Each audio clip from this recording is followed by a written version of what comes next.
Okay, I want you guys to hear me out. What if Sonic Origins had DLC? Some extra content that was later on added to the game as a bonus to the entire collection. Wouldn't that be sick? Of course, there is no evidence of a Sonic Origins DLC coming out anytime soon, but considering that Sonic Mania got a DLC in the form of Sonic Mania Plus, I wouldn't say that's outside of the realm of possibility. So for today, I wanted to give some ideas I had for a potential DLC for Sonic Origins in the form of Sonic Origins Plus. But first, before we can talk about that, allow me to introduce you to today's sponsor, Yahaha. Yahaha is a brand new user-generated platform for 3D multiplayer interactive experience. With Yahaha, anyone, and when I say anyone, I quite literally mean anyone, it could be you, it could be your mother, it could be even your father. Anyone can create and publish their virtual experiences without coding or server knowledge. But Matthew, what do you mean without coding? How does that even work? Well, the better question is who needs coding when Yahaha provides millions of 3D smart assets ready for use. And even better, all of these assets are stored on a cloud, so you don't have to worry about downloading all of those files. But finally, to top off everything here, Yahaha allows you to publish the virtual experiences you make on a cross-platform application between PC and mobile, so that others can discover your creations and join to play them. So if you wish to start creating some great virtual experiences for you and others, I highly recommend you click the link down below and join Yahaha's early access now. Thank you for sponsoring today's video, Yahaha.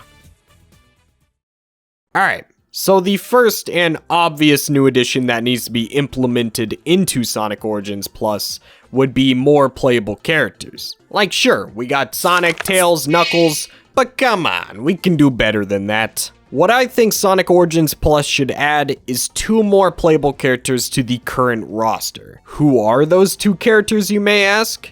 Well, it's no other than Metal Sonic and Amy Rose. I chose these characters instead of the already established Mighty and Ray because Amy and Metal Sonic are already a part of the main cast of characters for Sonic Origins. You already see Metal Sonic and Amy Rose on the box art, so it only makes sense to put them both into the game as playable characters, right? Also, I just wanted to explore how we could design movesets around these characters. For this video, I've already come up with a few ideas on how Sonic Team could go about doing that. I've come up with these ideas myself, but they're also slightly inspired by some of the community's mod creations, so I wouldn't really be surprised if some of these ideas lined up with some mods that already exist. So with that said, let's jump into these characters.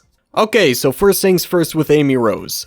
I would actually not nerf her speed. I think she should still be fast like Sonic, Tails, and Knuckles. Now, I understand that Amy is often at times shown to be a quite slow character. You can see this through games like Sonic Adventure and even some cutscenes in various mainline Sonic games. Although, I could name a few times in which Amy was not slow and in fact was fast. Very fast even. First, we have Sonic Heroes where she is literally a speed character. I mean, she looks like she's going as fast as Sonic in this game. Like, you can't really look at that and say that Amy is slow. But, if you need a more classic example, Sonic Origins cutscene spoilers in 3, 2, 1. In the final cutscene of Sonic Origins, you see Amy and Knuckles blast through a forest at high speeds. Do I need more proof?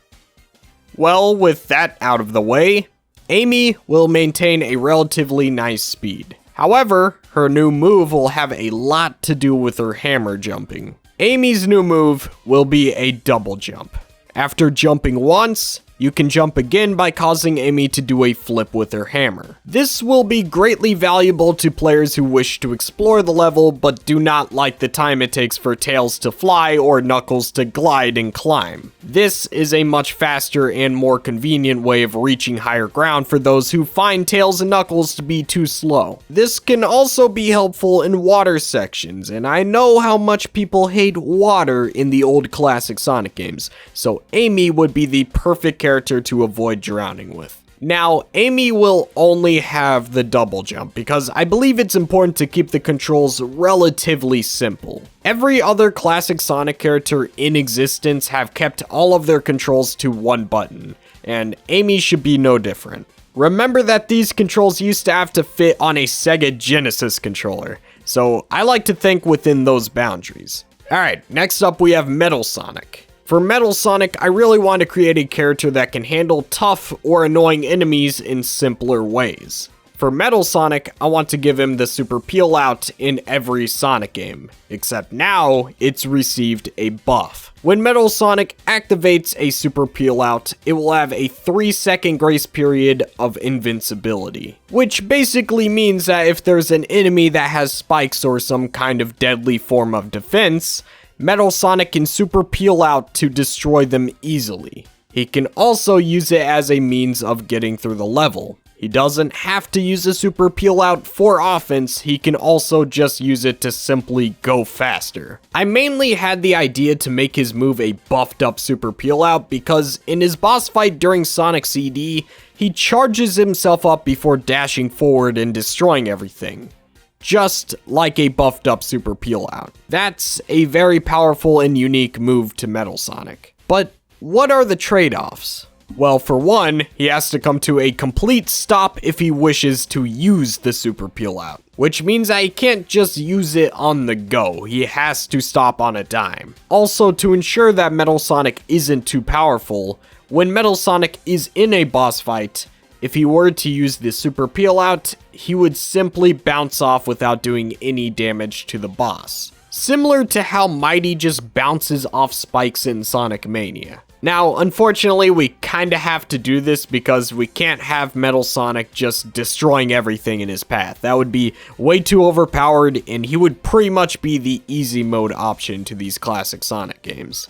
Just to be clear, Metal Sonic isn't that based. Now, with both Amy Rose and Metal Sonic, that alone would make a great Sonic Origins Plus.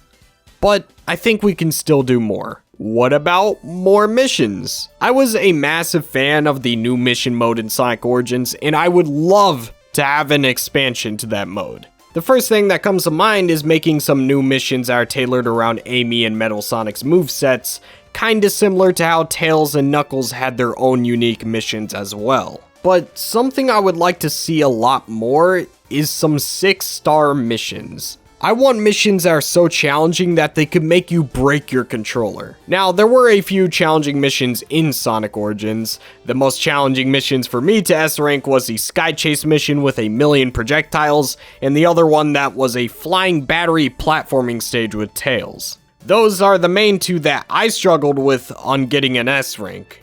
But when I did, it was very satisfying.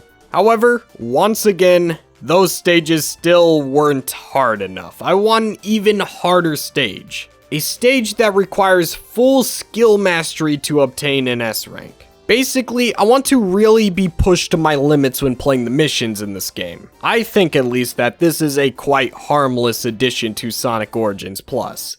It gives you something new to do, and it also doesn't require you to make anything new for the collection. Okay, but what if Sega wanted to go the extra mile? What if Sega hypothetically wanted to drop some hot fire on Sonic Origins Plus? What would be the best thing for Sega to do? Well, obviously, it would be to add more games. Which games, you may ask? Well, of course it would be the Game Gear games, including Sonic 1, Sonic 2, Sonic Chaos, and Sonic Triple Trouble, alongside the Sonic Drift games. Now, if Sega really wanted to make a banger of a collection, they could add Sonic 3D Blast, Knuckles Chaotix, and finally, and most importantly, Sonic R. All of that together would make Sonic Origins Plus better than sliced bread. Of course, all of this is very unrealistic, which is exactly why I'm going to suggest something new that is even more unrealistic. Now, what if, seriously, hear me out on this one, guys. What if Sonic Origins Plus created new widescreen versions of Sonic 1, Sonic 2, Sonic Chaos, and Sonic Triple Trouble all for the Game Gear, and turned it into the Game Gear story mode. You would play the games in order as a story in widescreen, not only making this one of the most accessible ways of playing the Game Gear Sonic games, but also making it the most definitive way of playing the Game Gear Sonic games. Now, of course, that's just my imagination running wild. I mean, Sega would never be crazy enough to even attempt as such a daunting and Omega Chad level task. They would most likely go down the baby mode safer route of only porting the ROMs, which isn't a terrible fate, but I can still dream about what could have been. But with all of that said, that would be my perfect Sonic Origins Plus. Now, my question to you guys is I want you guys to tell me what you guys would have done in your hypothetical Sonic Origins Plus DLC. I'm interested in what you guys would have done with the collection if given the power to do so. And with that said, I will see you all soon. I love you guys. Adios. My channel members are Boysco, Orion Pax, Nix, Ethan K78, Junior Rings, Epic Gamer with George, Sonic Man 715, Storm, RCHXYZ, Sonic Up, Thomas, One Ride, Chip Chop, Escape, Sonic Pip, The Squeaker Nerd, Super Shax, Boom, Sonic Extreme, and Super Saiyan Sonic. Thank you all for supporting the channel. Make sure to click one of the in-card screen videos right here. Thank you. I love you guys. Peace out.